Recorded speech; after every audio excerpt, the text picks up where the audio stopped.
Yes, Kenya. Tamu sana, tamu sana, tamu sana, yes.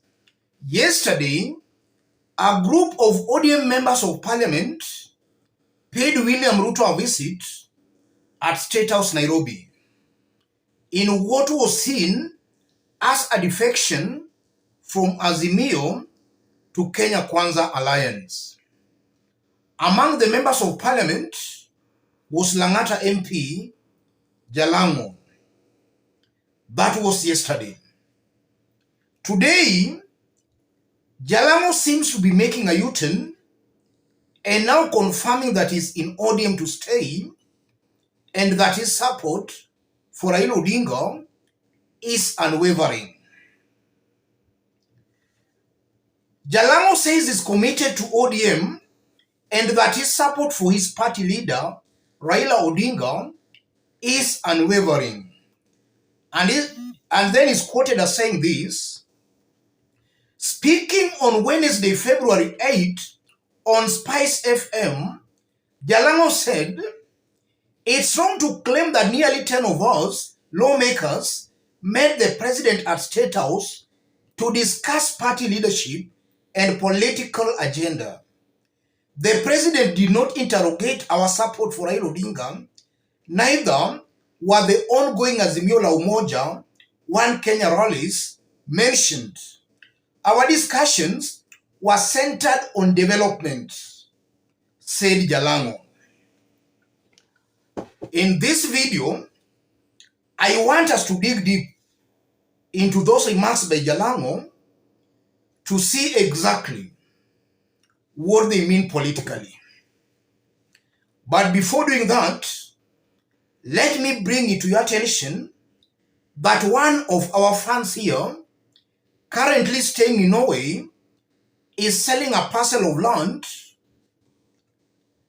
at Ohanya Beach, Saya County. You have seen from your screen there, the fan is Angeline, phone number +47 958 919 46, partly developed property in Ohanya Beach, Saya County, 0.3 acre, asking price 4.985 million, negotiable. If interested, contact Angeline on +47 958 919 46. That's her number. The plot is partly developed. Let's now jump to our analysis. Yes, Jalang'o is clearly making a U-turn, and he seems to be now dumping William Ruto again just hours after embracing William Samuel Ruto. And that's why I strongly believe Jalang'o is very confused. Some few weeks ago, Raila Odinga made it very clear that as Azimio, they don't recognize William Ruto as the president.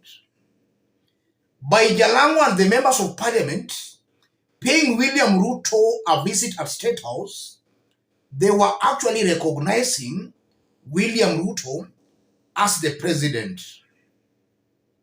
Yes. So it was clear Jalang'o and those other members of parliament were just parting ways with Azimio. And from what we have seen in the past, it's almost very certain and very clear that the members of parliament we saw at State House, those are members of parliament who have technically defected from Azimio to Kenya Kwanza alliance. The best thing they ought to have done now, if they are really principled men, is for them to resign and seek a re-election in their respective constituencies, because it's clear they will most definitely be advancing Kenya Kwanza's agenda. And then yesterday, upon the members of parliament visiting State House, a senator from Luo Nyanza actually leaked that the members of parliament had been paid 50 million Kenya shillings.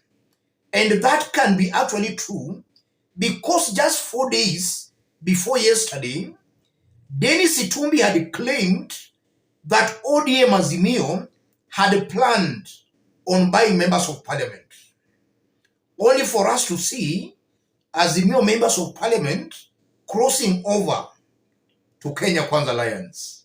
So in one way or the other, it's almost certain that those members of parliament were bought. So they are not joining William Ruto for development for their people. They are joining William Ruto for their own selfish and personal interests. They were bought. It's money taking them to the government, not their interest for the people. Because it's very clear and very certain that that move, they never consulted the people. And it's almost very certain that the people on the ground do not approve of that move of them joining the government side. And also, if you look at it from another angle, any member of parliament or any greedy leader who wants to benefit, to enrich himself politically, they always say they are joining the government side for development. While our constitution is clear that we must have the government side and the opposition. The opposition has to check the government, because if the government is not checked, the same people you are saying you are joining the government to bring them development, those same people are going to suffer because there will be nobody to check the government. So it's actually beats logic to say that we are joining the government for development, while the same people want you to check that government. When will you check that government if you are singing the government's praises? So this talk that they are joining the government, or they were set out for development, those are just open lies that cannot convince anybody who knows how politics is being played.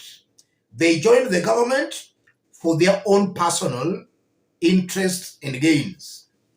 And another point worthy of noting, Azimio Brigade should not allow any of those members of parliament who was seen at State House.